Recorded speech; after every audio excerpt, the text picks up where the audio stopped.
How many times have you heard that time management is the key to productivity? At least 1,000 times, right? Because I'm pretty sure this isn't your first productivity or time management video. Time management. Time management के बारे में. Your time management. Time management and Like, what the heck even is time management, right? And time management for me is all about efficiency. But I've come to realize that the real challenge isn't managing time, it's managing your energy. You might have tried every productivity hack, blocked out your time, and made endless to-do lists, yet still ended up feeling drained and unproductive by the end of the day. What if I told you that the real secret to true productivity isn't about managing time at all, it's about managing your energy? For a long time, I'd structure my day meticulously, planning every hour, setting alarms, and making sure I was always on the clock. But no matter how well I planned, I'd reach a point where everything felt overwhelming and exhausting, and I'm sure you may also have felt that. Like you're just dragging yourself through the day even though technically you have enough time. That's when it hit me. Maybe the problem wasn't how I was managing my time, maybe it was about something else entirely. Productivity isn't just about squeezing every last drop of time out of your day. It's about understanding your energy levels and working with them, not against them. It works because of something called the Circadian Rhythm and the Ultradian Rhythm. I know it sounds complicated, but let me explain. Our bodies have this natural rhythm called the Circadian Rhythm, which basically tells us when we're most alert and when we need rest. It's like your internal clock.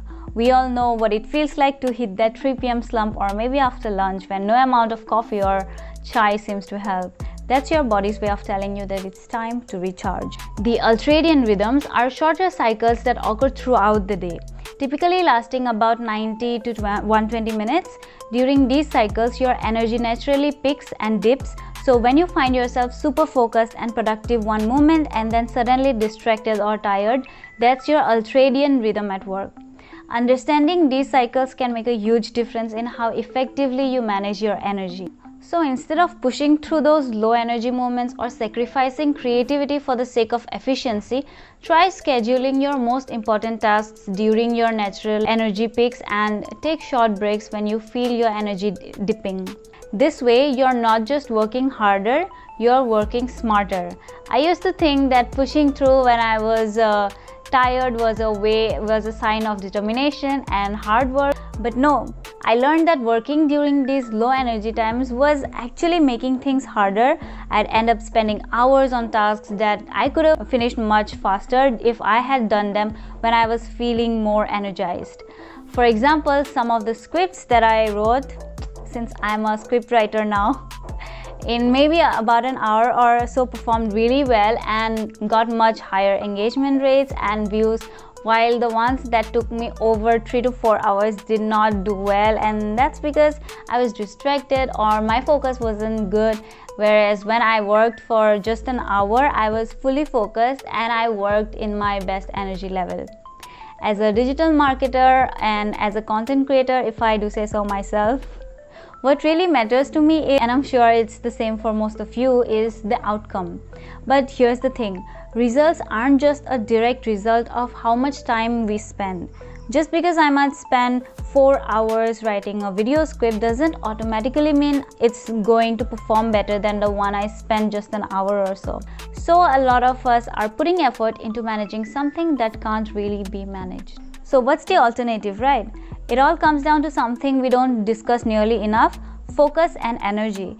An hour of deeply focused work can easily outshine 4 hours of distracted effort. The quality of our results is less about the amount of time we invest and more about the focus and energy we bring to the table. Instead of obsessing over managing time, we should be directing our efforts towards managing our focus and energy.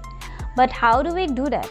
If time management is about scheduling when to do things, focus management is about prioritizing what to do and in what order to get the best result. So how can you put this into practice? Here are a few steps to start managing your focus and energy. Identify your energy peaks. Take note of when you feel most energized throughout the day. Is it in the morning, mid-afternoon, or late at night? Personally, for me, I'm not a morning person. I cannot wake up early, so I tend to do my most important task at night. And the only time I tried to wake up early and I did successfully, well, I don't think it was successful because I slept all day long, so it didn't work for me. Once you identify these peaks, plan your most important or challenging tasks during these times. For example, if you're sharpest in the morning, that's when you should do tasks that require deep focus, like writing scripts or brainstorming new content ideas. The next is use the 90-minute rule. Work in blocks of 90 minutes. If the Pomodora technique works for you, then you can do that as well. In case you don't know what the Pomodora is, you work for 15 to 45 minutes and then take a 10 to 15 minute break. The idea is to work with intense focus during each Pomodora and use the breaks to recharge, avoiding burnout and improving productivity. This aligns with your Ultradian Rhythm, helping you stay focused and productive. During these breaks, do something that recharges you. Take a short walk, stretch, or grab a snack. This way, you're not just saving your energy but also maintaining your productivity over longer periods. The next thing that you can do is prioritize tasks based on focus needs. Not all tasks require the same level of mental energy. Identify which tasks need your full attention and which one can be done when your energy is lower.